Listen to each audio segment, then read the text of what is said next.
Assalamualaikum warahmatullahi wabarakatuh. Jirra jirtu kabajamtootaa fi hordoftoota maatii Ahmad Oro TV taatan hundi keessanuu nageenyi bakkuma jirtanitti tulluu qaxxaamure lagas ehee bakkuma isin jirtanitti isin bira faagoo jecha akkasuma hordoftoonni Ahmad Oro TV kan biyya alaa fi kan biyya keessa teessanii yeroo hundumaa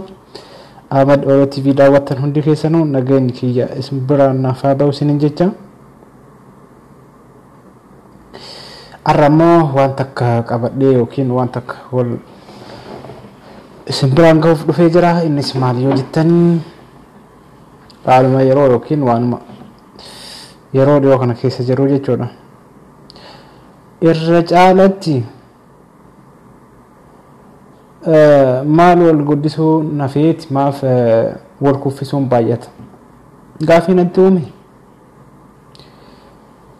namni keenya bakka itti wal kuffisutti maaf wal jabeessa bakka wal guddisutti maaf wal hin jabeessin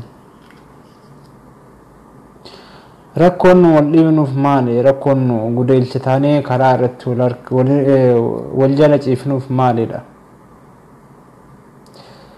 yaa Oromoo barree ilmaan namaa yoo argitan ni argitu warra afaan beeku bira beektan bira illee deema warra afaan hin beekne bira illee deema sabni kamuu wal qabatee waliin kufee kahaa jira keenya kun maa walirra duulamaaf wal jibba gaafii dhaanaaf sababni wal kuffisuun gaarii ta'ee wal guddisuun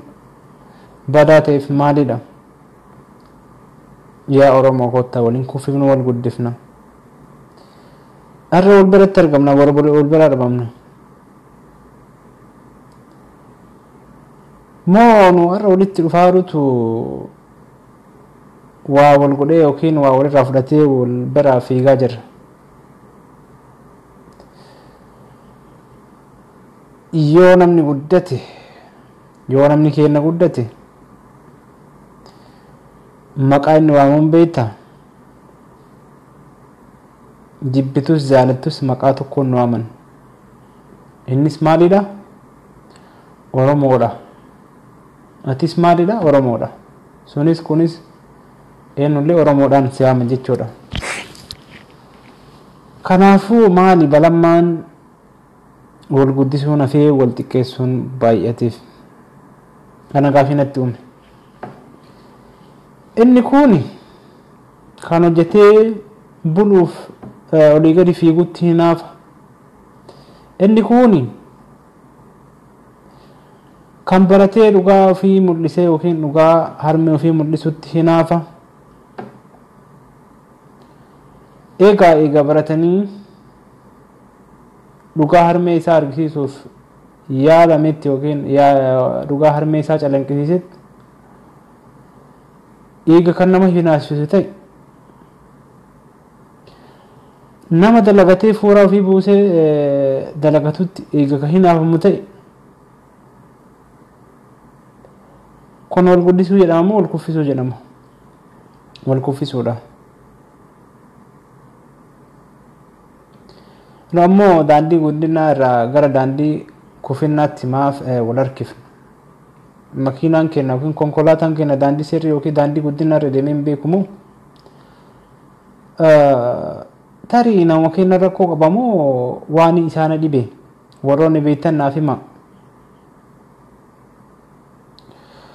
Torbaan tokko fi wal biratti argamne torbaan tokko ammoo walirraa dheessina akka waan diinotaatti. Diina fira isinii tahee yookiin diina fira nuuf tahee walirraa dheessinee walirraa fagaanna moo? Nus nama biraa qabna moo saba biraa qabna? Mee saboota biraa laala haga nama keenyaa yookiin ummata keenyaa walirraa dheessa ati paartiin illee gargar ta'e amantiin illee gargar ta'e garuu Oromummaan wal hin jibbina Oromummaan wal jibbuun ammoo amantii wal jibbuun ammoo garee siyaasaati wal jibbuun ammoo xiqqeenna